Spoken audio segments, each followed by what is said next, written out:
Hello. It is day 5, woohoo, of summer.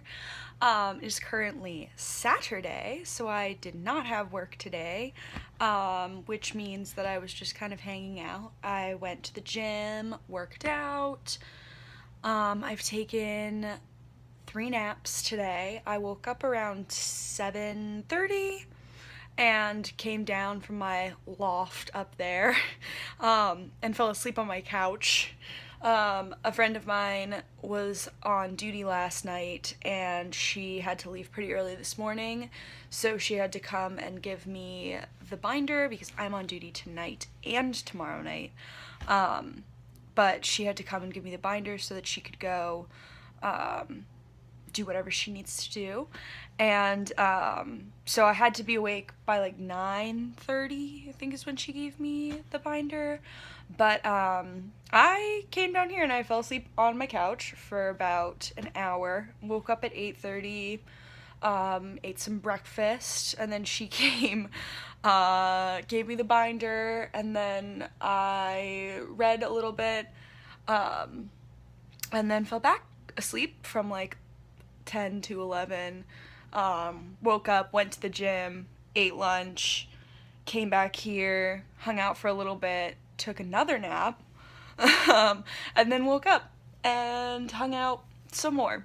So clearly my weekdays are my exciting days and my weekends are not so exciting when I just don't plan anything particular to do. Just gym time and that's it. I do have a little program tonight, so I have to gather ice cream from programs that were held last night. But that's really all I have today. That's like my only scheduled activity, so it's really nice. I'm very tired. Don't really know why. I got a full night's sleep, but I don't know, was exhausted. So it was nice to not have anything to do to be able to take those 3 naps. But, other than that, didn't really have anything going on today. I'm debating whether or not to bring checked luggage back home, which is because I'm home for 10 days, or not 9 days. I don't know. I'm home for about a little over a week, I think. And I normally don't check luggage when I go back home for any amount of time that's shorter than winter break. But I haven't decided if I'm going to check a bag because there's some stuff that I probably need from home, that I could definitely get here. It's just a little bit more complicated because I don't have a car on campus. So I'm debating whether or not to check a bag. And I might have enough luggage to fill a suitcase. I could definitely not do that. I could definitely wash clothes and be fine. But, if I want to get, I need some pots and pans and some knives to actually cook with. I've been eating mostly salads and wraps, which is tasty, delicious, but also just not variety. I've been eating the same thing for lunch and dinner. I eat a wrap for lunch and a salad for dinner, because I'm healthy like that. So that's been a time. So I'm hoping to get some cooking utensils so that I can actually start cooking myself real food. But I'm gonna go home first, so I didn't want to get them before I left for home. If I could get them at home, check a bag and bring them. But I don't know if I'm gonna check a bag, so we'll see. I will keep you updated on that. It's very exciting. I know, thrilling. The other thing that's kind of on my mind is one of my friends was moving from the dorms to an apartment complex, and she's left this cute little shelf thing that's really adorable, and I kind of want it, but she hasn't come and got it back yet. It's been about 2 weeks, so I figure she's forgotten at this point, so maybe I could store my stuff, but I'm having a dilemma because I don't want her to come and ask for it back and my stuff to be on it. So I thought I would pick an arbitrary date, and that arbitrary date is June 3rd, but I'm leaving June 3rd. So I figure if she doesn't message me while I'm at home, maybe she'll just let me keep it. Or she's just forgotten about it, because I'm sure she has.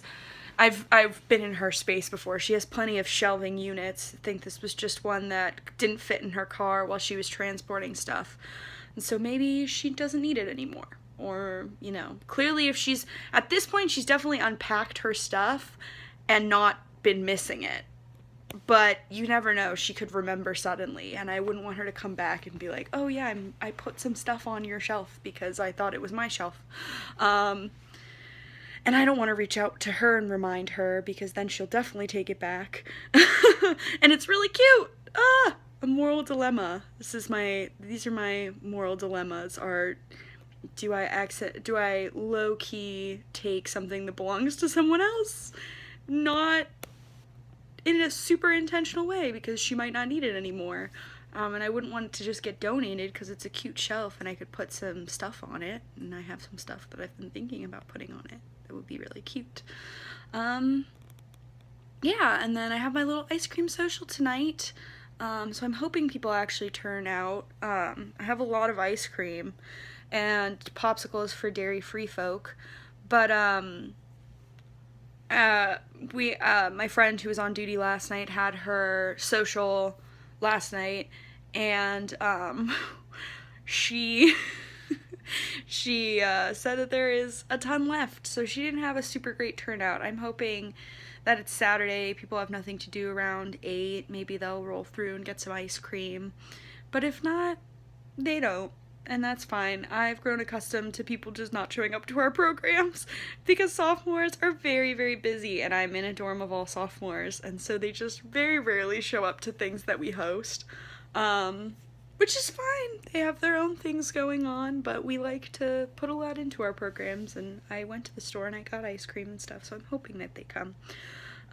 That's the biggest struggle I've found being an RA, is that people just so your freshman year, you go to all the hall things because you're told that they're mandatory, or you're trying to make friends. Like, if they're social, you're just there to hang out and make friends. And if they are not social, if they are mandatory, they're mandatory, so you go. But then even my mandatory meetings, I had residents tell me that they didn't want to come, which I was kind of PO'd about. They were mandatory and people just didn't show up. Especially because it was like a mandatory meeting, but they could go to any of the ones that were in our building, and I reminded them on the days that there were other meetings that they had to go, and then I knew that they were gonna say on Monday, like, I'm not coming, and I was just mad. Because I reminded them. They had really no excuse to just not show up. But, you know, such is the life. But that's been my biggest struggle. I really do not mind duty. I don't mind doing rounds. I don't mind programming. I love programming. But it's really tough when your residents just don't show up to your stuff because you try really hard and then they just don't come. And it's not like I don't host appealing programs. We had a yoga event. We did a study abroad program in the fall to teach students about how to study abroad, and that was really well attended because it was right before applications for study abroad. So they really enjoyed that and came to that. And then we hosted a financial wellness program that I thought would do really well. I learned a ton while I was there.